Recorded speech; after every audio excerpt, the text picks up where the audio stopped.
Shalom, shalom, YASHARAHLA, shalom to the 12 tribes of Israel. Giving the course, all honor and glory and praise unto the Most High, Yahweh, Bahashem, Mahashiach Yahushua, right? Shout out and shalom to all the brothers and sisters out there, laboring for this word in truth and in sincerity, that are giving all honor and glory and praise unto the Most High, and in the name of His only begotten Son, Yahushua, right? That are in this truth, right, patiently waiting for the second coming of Mahashiach Yahushua, and patiently waiting for these nations to be under our feet in subjection, all right, and that are getting the knowledge, wisdom, understanding, all right, by way of the prophets, or by reading, right, and by praying, and by fasting, right, and by the Spirit of the Most High, right. So, let's get into this. So basically, right, let's go to Revelation real quick, right? Let's go to Revelation chapter 20, right? Because the lake of fire is basically the fire or the destruction that's coming on the earth, right? Because the earth, we're in the end times, right? So the earth is going to be destroyed by way of fire, right? Just like how the previous world, right, the previous time, it was destroyed by water. This time it shall be destroyed by fire, right? Because the flood, right? If we go to, basically, the old world, right? The old world. If I type this up, old world. I didn't have anything written down, so I'm just going with the Spirit, right? 2 Peter chapter 2 and verse 5, right? And spared not the old world, right? The Most High didn't spare the old world, right? It said, but saved Noah, the eighth person, a preacher of righteousness, bringing in the flood upon the world of the ungodly, right? So basically, if you read in the book of Genesis, you understand that Noah, right? He had 3 sons, right? Ham, Shem, and Japheth. So basically, the Most High destroyed that old world, right? By flooding it, right? And Noah is famous for that, for the Noah's Ark, right? You might have heard the Noah's Ark and all that stuff, right? So that's true history, right? And it flooded. The flood continued. The duration of time was 5 months, right? But that's just a sidebar. So basically, that old world was destroyed by water, but this time it shall be by fire. Right, because if we go to Isaiah 66, right, in verse 15, this is end time basically end time prophecy, right? This is eschatology, right? The study of the end times.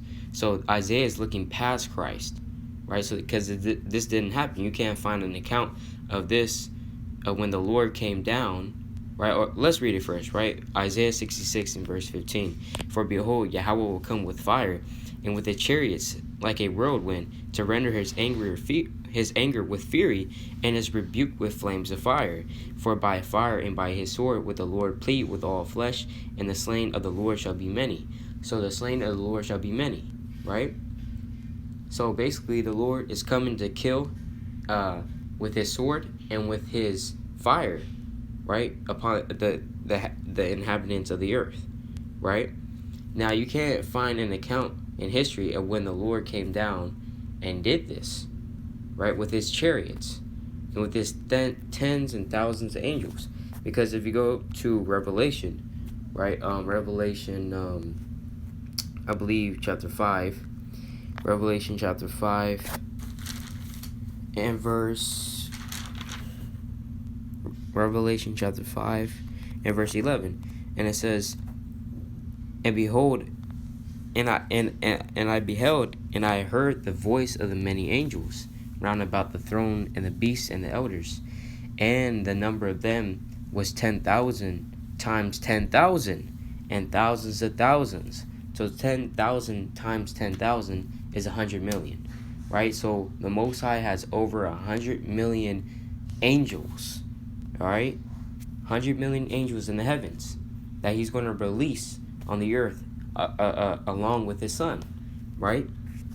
Because if you go to Revelation 19 and verse 15, well, actually, let's go up a bit. Revelation 19 and verse 11, and it reads, "And I saw heaven open, and behold, a white horse, and he that sat upon him was called Faithful and True." Right? Who is this? This is talking about Yahushua. Right? And he that sat upon him was called Faithful and True, and in righteousness he doth judge and make war. All right? So the war that the Most High is waging against nations is in righteousness. Okay? And so Yahushua is going to wage war in the name of Yahweh. Right? He's going to wage war against these nations. Right? His eyes were as a flame of fire, and on his head were many crowns, and he had a name written that no man knew but he himself. Okay, so in verse 13 tells you that this is Yahushua, right? And he was clothed with a vesture dipped in blood, and his name is called the Word of God. And who is the Word of God? The Word of God is Yahushua. All right, the Word of God is Yahushua. Because the scriptures tell you that he was the Word made flesh. All right. But basically, so the Most High is going to wage war in the nations. All right. So let's go back to that. So the Lord is going to destroy this place with fire. All right. And so there's going to be a lake of fire, right? The lake of fire is going to be that, that destruction. Right? Revelation chapter 19 and verse 20. And the beast was taken, and with him the false prophet, right?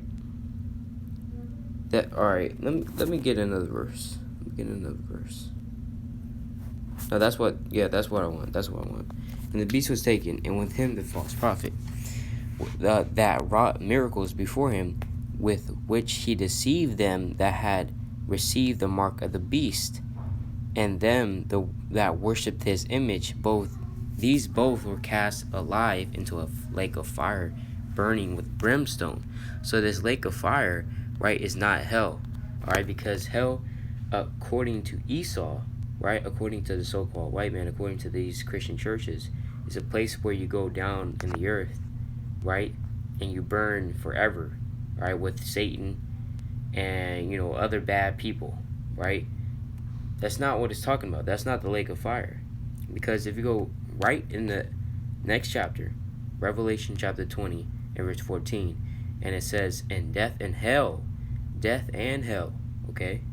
What they call hell, because hell is supposedly a place, right?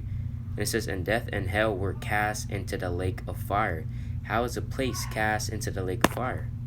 It's just talking about that hell captivity, right, for us, and death is going to be done away with in the kingdom of heaven, right? We're not going to have that in the kingdom of heaven, right? For the Israelites, okay?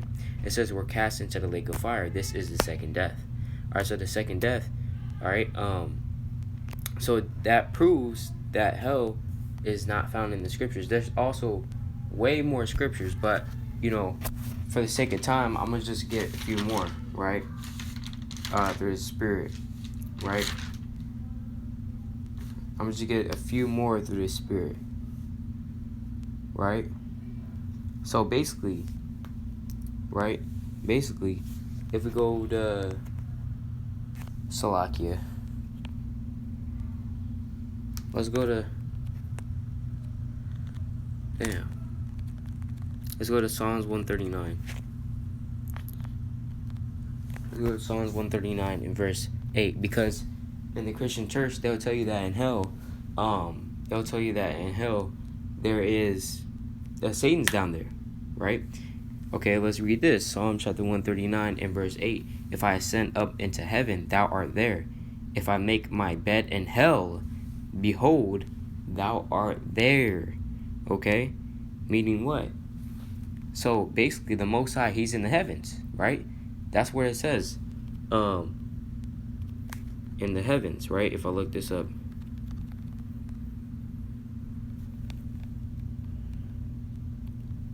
right? Okay, so Psalm chapter 1 Psalm chapter 115 and verse 3. But our God is in the heavens.